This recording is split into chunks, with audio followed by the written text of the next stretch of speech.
It's that time. You're officially in Alert Zone. Welcome to the Alert Zone TV. I'm the Wizard Uncle James. I would love for you to become an active citizen of the Alert Zone TV. You guys and girls already know how to do that.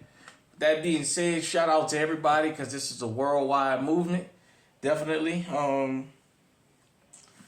So sitting here, got the clear for YouTube, safe control environment. Got the safety on. Got the Mossberg 500 pistol grip pump. One of my home defense weapons. And I wanted to talk about an incident that happened. First off, shout out to the Huicholes for my cup down in Mexico. And for all you LA people out here, I'm drinking one of these damn cactus cooler drinks.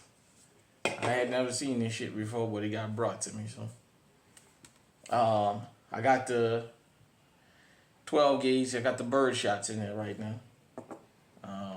Nevertheless, so there was an Atlanta police investigator that decided to pull a home invasion and lost his life in the upscale neighborhood, like on a golf course or something like that. You guys can YouTube it. But I wanted to talk about why I decided to talk about this particular thing. It's because I want everybody to understand something. People commit crimes close to proximity of where they live. It's very unlikely that a person is going to go on another side of town and break in a home. Usually, I'm not saying it doesn't happen.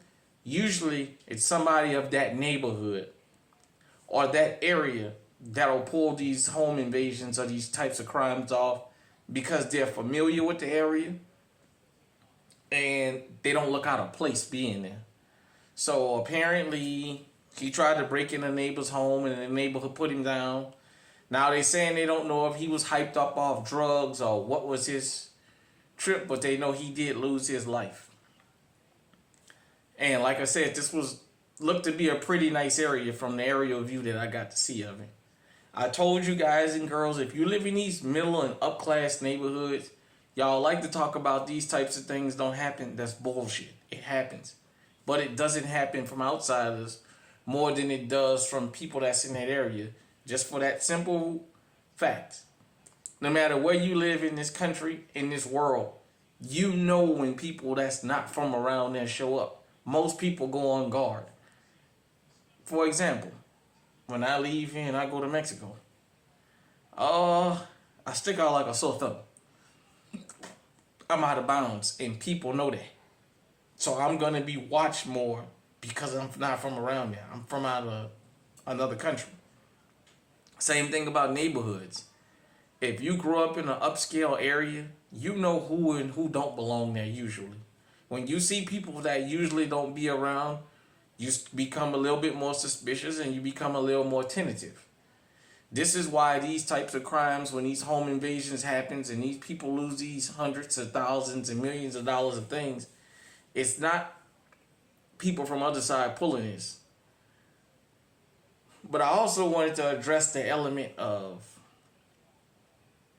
law enforcement officers that commit crimes.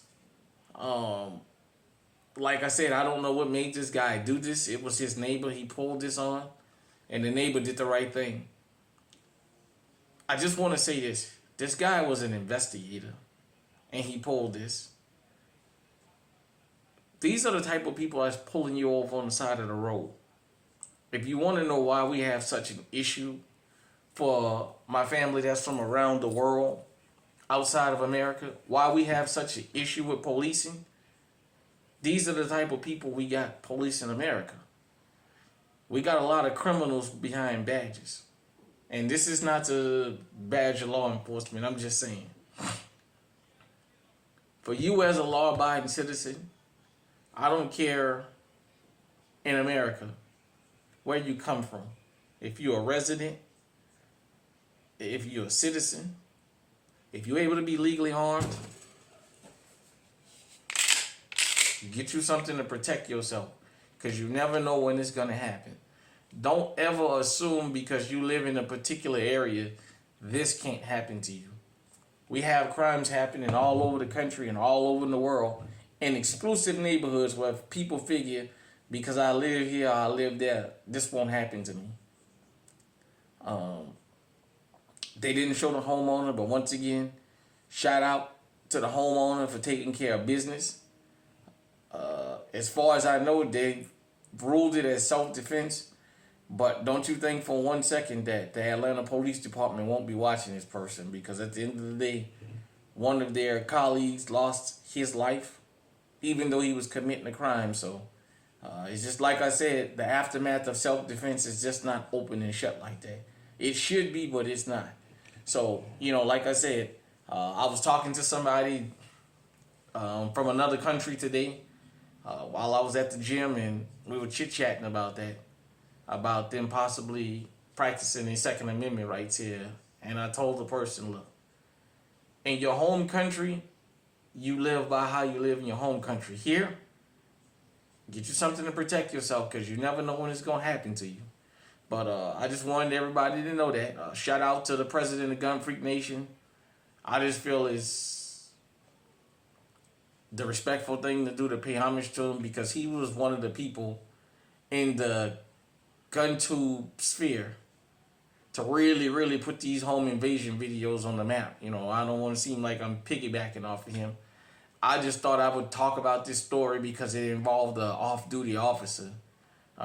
And for those of you, when I'm cruising the YouTube streets and things like that, I see these types of videos a lot about off-duty officers committing all kinds of acts, so I just thought I would go ahead and cover this. But yeah, he tried to pull a home invasion on his neighbor, and his neighbor upped that thing on him, and boom.